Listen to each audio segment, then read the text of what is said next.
everybody, welcome to Caketastic Cakes. If you've got a preschooler who is familiar with CoComelon, then this is the video for you. I'm going to show you how to make a gum paste CoComelon logo for your next birthday cake.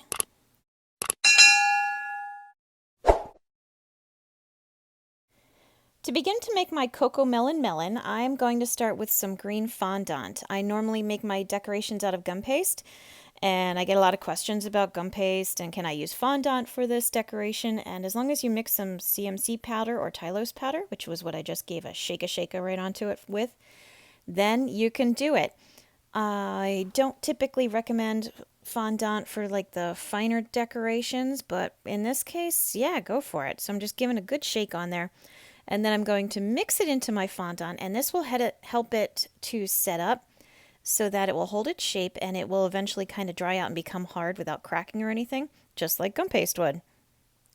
Now I'm putting it off to the side because if you do use Tylose powder or CMC powder with this, with your fondant, you do need to give it a minute or two to set. So it kind of has to mix in and then set up. Now I'm using the green fondant because I already had it mixed. It was already colored and I didn't want to have to go through and use gum paste and mix it up. But what I did there was I took a little pinch of that green and I added it to some white gum paste that I already have, just to make a light green color for the stripes of the melon.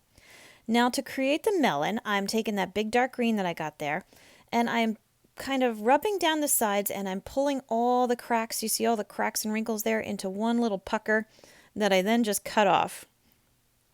This way, when I'm working with my decoration, I won't have any lines or seams showing. It'll be all nice and smooth. So I'm patting it, kind of slamming it on my countertop a little bit to give it more of a squared off rounded shape rather than just a nice round shape. I'm taking that light green that I just made, rolling it between a couple of sticks that I used. I got them, they're the paint stirring sticks. They are clean, don't worry. And I got them and I put them down in order to roll an even thickness. And then I took my gum paste there, turned it sideways and rolled it again because I want it to be pretty thin. I'm using my paring knife now to just cut out some stripes. My stripes taper at either end though, so if you watch, like right here, it goes thicker in the middle and then back down, kind of making arches. And I was making a straight line in between, but I kind of realized I don't need to do that, so I just kept making arches so they were thick in the center and thin on each end. I don't know for sure because my boys are way older than this show. They're teenagers now, so I don't do any CoComelon. However, I think that the stripes kind of taper when they get toward the top and bottom, so that's what I'm trying to do. Now, if you look at the logo, you're going to see when you're looking at it head on, you can see 6 stripes. So I am placing my stripes so that 6 of them are going to be on the front facing forward.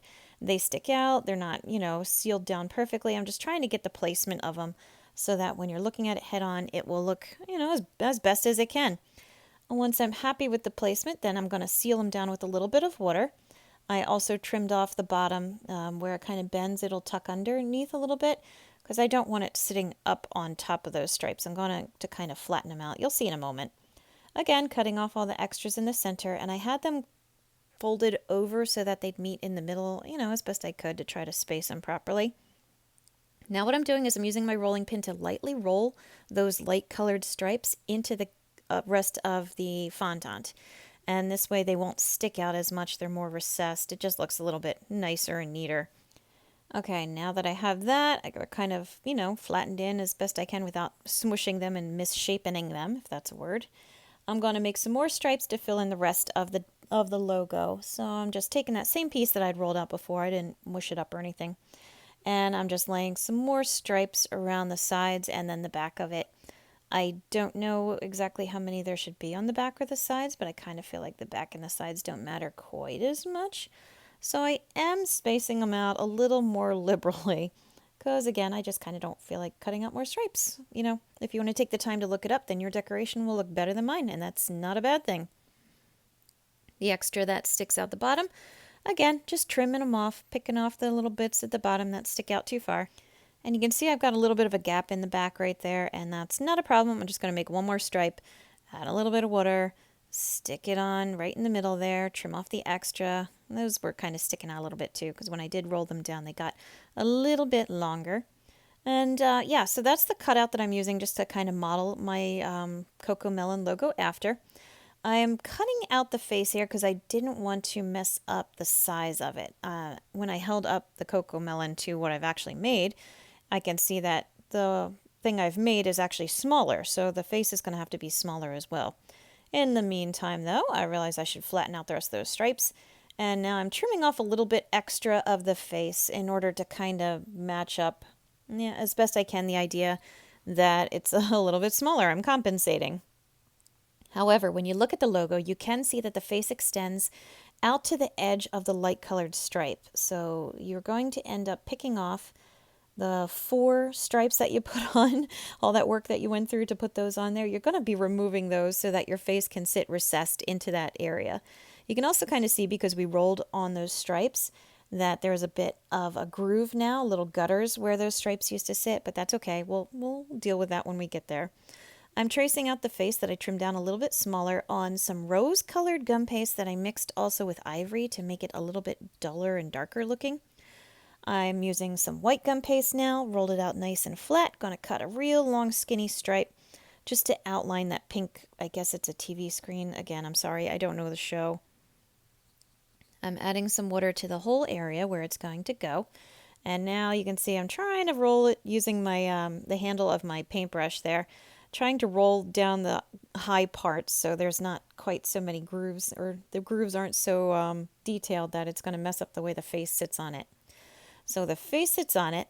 I'm going to wrap around the white gum paste. If you find that those light colored stripes are still in the way, just trim them back a little bit more, or you can just use the side of your knife blade and push the pink of the screen face in toward the center a little bit to give yourself a little bit more room. But anyway, add a little bit of water, cut off the extra, tuck it all in so it's nice and neat. Now I'm going to add the eyes to this bad boy here. I just have 2 black balls of gum paste. I tried to make them as even size as possible. I'm going to flatten them a little bit, just a little bit, to get it kind of started here. Because I don't want circles, I'm going to end up wanting ovals. So I'm putting a little bit of water on the pink face there toward either side because they are kind of spaced out. And then I'm using my ball tool there to try to roll and spread it so that it goes more oval shaped. And it worked. They're not the best ovals I've ever made in my life, I will admit. Looking at it now as I'm going over the footage, I'm like, ooh, I should have taken a little more time with that. But anyway, I put a little black gum paste hook for the nose, and I'm doing a little bit more on the mouth. I just rolled it on my palm with my finger to make just a long, even thickness piece. Putting it on the face there, add a little bit of water, another little piece just for the top of the mouth. And there you go. You got CoComelon logo mouth and face. Now to add the highlights, just using little tiny balls of white gum paste, popping them right on the upper right hand corner with a little bit of water. Be careful when you place them, because once you add a little bit of water to your black, the color will leak if it's too wet, and if you move your white piece around too much, it'll pick it up and turn it gray, and that always stinks when you have to pick it up off and start over. A little white piece of gum paste in the corner there for the highlight of the screen, and yeah, okay, moving on. Now I'm taking some light pink. This is just light pink color.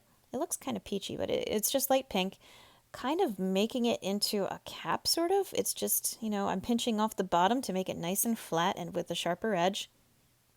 Top is just gently domed over. Tried to make it as nice and neat of a dome, or as nice and even as a dome as possible. I am going to have to change my shape a little bit to make it more oval than circular. I'm not sure if the melon is supposed to be really very squared off, like a cube, or not, but it's just what I did. So if you know better, then do better, right? Was it Margaret Thatcher who said that? Somebody said that. Anyway, I took a piece of dried spaghetti, because I'm not using any toothpicks in this, especially with kids' decorations. Please consider using toothpick and wire substitutes. I have seen kids get hurt, grabbing and biting into things. Please be careful. Dried spaghetti works great. Nobody gets hurt. They get a little bite of dried spaghetti. It's edible. It doesn't taste the best, but nobody's bleeding, so that's always a good thing.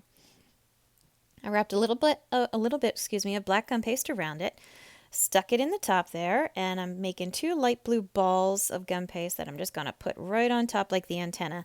And I know that the logo has like a ziggy-zaggy kind of antenna, and these are just straight. I can't make zigzag out of dried spaghetti, but it doesn't look bad, and I don't think any kid is going to be like, get that off my cake. So this is what I'm doing for safety's sake. Okay, I'm going to add now the little ladybug to the side. I just have a ball of red gum paste, a little ball of black gum paste. I'm using a pair of scissors to make 2 little snips there. I'm trying to trim off the extra to make its little antenna that stick up because it's a very cute little ladybug. Put the head on so the little antenna things are sticking up. I'm going to now add the little eye. It's just a little ball of white that I flattened. I'm going to put another little ball of black right in there, just like that. You can do the other side too if you want. I did not, because at this point I was getting kind of lazy, not going to lie. Now I'm going to add its spots.